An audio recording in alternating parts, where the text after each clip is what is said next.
Congress one nation one market यानी एक देश एक बाजार के सिस्टम का विरोध कर रही है। आपको याद होगा हमारे देश में इससे पहले एक देश एक कानून की मांग भी बहुत पुरानी रही है। लोग ये मांग करते रहे हैं कि एक देश में एक ही कानून होना चाहिए। जम्मू कश्मीर को लेकर भी लोगों की यही नाराजगी थी क्योंकि जम्मू कश्मीर में अलग कानून चलता था, यानी एक देश में एक कानून होना चाहिए। उसी तरह एक देश एक बाजार होना चाहिए, लेकिन कांग्रेस को यह पसंद नहीं आ रहा और उसके विरोध में कितनी गंभीरता है आज हम आपको बताएंगे। आज कांग्रेस पार्टी के पोल हम आपके सामने खोल देंगे और कई बार हमें ऐसा लगता है कि कांग्रेस पार्टी के नेता जब पूरा यू टर्न करते हैं पुराने अपने बयानों से, जब अपने किसी मुद्दे पर अपने विचारों को बिल्कुल बदल देते हैं, दिन और रात के बराबर ऐसा बदल देते हैं, तो क्या ये लोग एक बार भी ये होमवर्क नहीं करते कि इन्होंने पिछले साल क्या कहा था, पिछले चुनावों में क्या कहा था, इनकी सरकारों ने, पार्टी ने औपचारिक ऐलान क्या किए थे? क्या ये सब कुछ भूल जाते हैं? आज हम कांग्रेस पार्टी की याददाश्त पर कुछ चोट करेंगे ताकि कांग्रेस पार्टी के नेताओं को याद आ जाए। और याददाश्त उनकी इतनी खराब हो चुकी है कि 2020 में उन्हें 2019 का ही याद नहीं है, यानी एक साल पुरानी बात भी उन्हें याद नहीं है कि उन्होंने एक साल पहले अपने घोषणा पत्र में क्या लिखा था। या तो वो अपना घोषणा पत्र पढ़ते ही नहीं है या फिर उनका घोषणा पत्र कहीं बाहर से बन के आता है।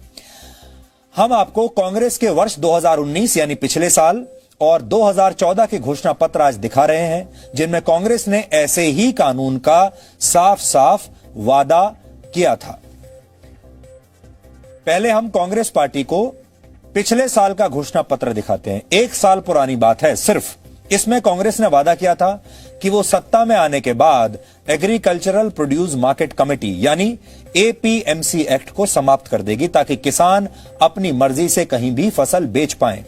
किसानों पर अपनी पैदावार दूसरे राज्यों या दूसरे देशों में सीधे बेचने पर अब कोई रोक नहीं होगी।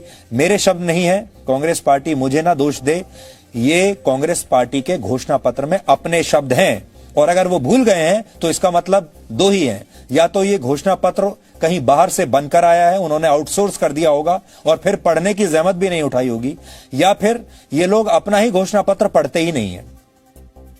कांग्रेस के घोषणा पत्र में यह भी लिखा है कि वर्ष 1955 का आवश्यक वस्तु अधिनियम अब पुराना हो चुका है, अब उस तरह के नियंत्रण की कोई आवश्यकता नहीं है। इसलिए कांग्रेस नया कानून लाएगी जिसमें सिर्फ युद्ध जैसे हालात में ही आवश्यक वस्तु कानून को लागू किया जाएगा। अब आपको पिछले लोकसभा चुनाव के बारे में बताते हैं। 2014 के लोकसभा चुनाव 2014 में लोकसभा चुनाव से ठीक पहले कांग्रेस की सरकार ने फलों और सब्जियों को एपीएमसी एक्ट से बाहर करने का ऐलान किया था ताकि किसान अपनी पैदावार अब जहां चाहे वहां बेच सके। कांग्रेस ने इसे अपनी सरकार वाले राज्यों में लागू भी कर दिया था, यानी जहां जहां उसकी राज्य सरकारें थीं वहां वहां लागू भी कर दिया था। मनमोहन सिंह की सरकार ने कॉन्ट्रैक्ट फार्मिंग पर एक कमेटी बनाई थी जिसने वर्ष 2013 में अपनी सिफारिशें दी थी। इनमें माना गया था कि किसान को कहीं भी अपनी फसल बेचने की छूट न मिलने के कारण वो बिचौलियों के जाल में फंस जाते हैं और उन्हें पैदावार का सही दाम नहीं मिलता। ये कांग्रेस के शब्द हैं, ये कांग्रेस के मैनिफेस्टो में लिखा हुआ है।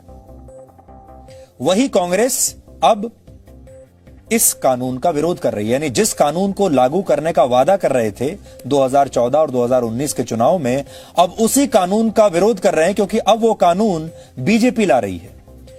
अब हम आपको 2013 का कांग्रेस पार्टी का एक ट्वीट दिखाना चाहते हैं जो उन्होंने अभी तक डिलीट नहीं किया है। इस ट्वीट में लिखा है कि सभी कांग्रेस शासित राज्यों में फलों और सब्जियों को एपीएमसी एक्ट की लिस्ट से बाहर किया जाता है और इस एक्ट के बाहर आने से किसान अपने फल सब्जियों को मंडी से बाहर खुले बाजार में भी बेच सकते हैं। ये इन्हीं का ट्वीट है, आज आपको दिखा रहे हैं। दिसंबर 27, 2013 का कांग्रेस पार्टी का ट्वीट है उस समय। और देखिए हैशटैग क्या दिया है, INC-CM with RG, यानी कांग्रेस के जो मुख्यमंत्री हैं वो आरजी के साथ हैं। आरजी है राहुल गांधी और अब वही राहुल गांधी आज इसका विरोध कर रहे हैं।